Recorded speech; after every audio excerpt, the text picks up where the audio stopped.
Beralih ke Kementerian Keuangan, sudah hadir di sini Direktur Sistem Manajemen Investasi, Direktorat Jenderal Perbendaharaan Kemenq, Bapak Saiful Islam. Pak Saiful, bisa dijelaskan mengenai mekanisme anggaran untuk program Tapera ini, Pak? Karena Presiden sempat menyampaikan bahwa pemerintah telah melakukan penghitungan yang cukup matang untuk revisi PP 21 tahun 2024. Seperti apa sebenarnya bentuk penghitungan yang dimaksud, Pak? Baik, terima kasih Mbak Lulu. Yang terhormat Kepala Staf Kepresidenan, rekan-rekan sekalian, para jurnalis. Sebelum menjawab pertanyaan dari Mbak Lulu, kita sama-sama mengingat kembali bahwa Tapera ini konsepnya adalah merupakan tabungan peserta yang dikelola untuk menyediakan pendanaan jangka panjang dan sustainable. Ini dalam rangka untuk membiayai perumahan. Tadi Pak Heri sudah sampaikan kondisi backlog yang ada di Indonesia yang masih sangat tinggi. Dan pembiayaan untuk sektor perumahan ini ditujukan untuk memenuhi kebutuhan rumah yang layak dan terjangkau bagi rakyat.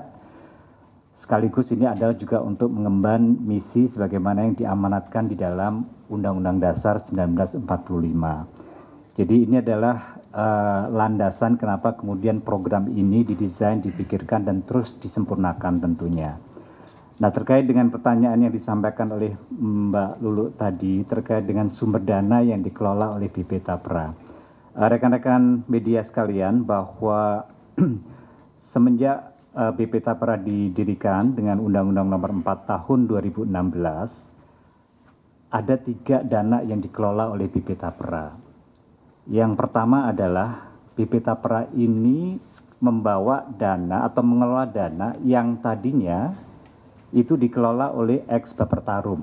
Jadi ini adalah suatu lembaga sui generis yang juga mengelola dana potongan untuk kebutuhan rumah bagi ASN sipil, ya, yang kemudian pada saat lahirnya undang-undang ini kemudian dialihkan ke dalam BP Tapera. Pada saat pengalihan di sekitar tahun 2018 setelah undang-undang ini diterbitkan, dana semula itu sekitar 11,88 triliun rupiah.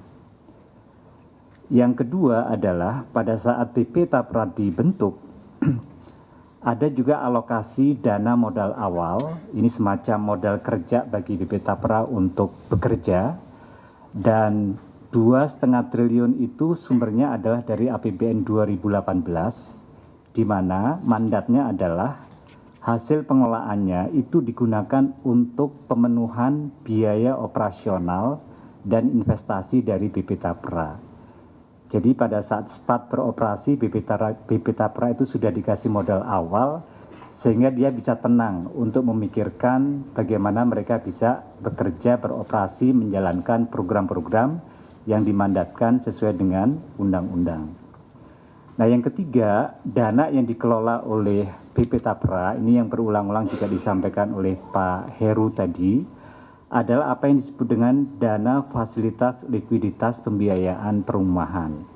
Ini konsepnya adalah tabungan pemerintah dengan total dana. Jadi gini, pemerintah menginvestasikan melalui, kalau yang tadinya adalah Bapetarum, kemudian ketika Bapetarum tidak beroperasi lagi, digantikan oleh BP Tapera, maka pengelolaannya dilanjutkan oleh BP Tapera.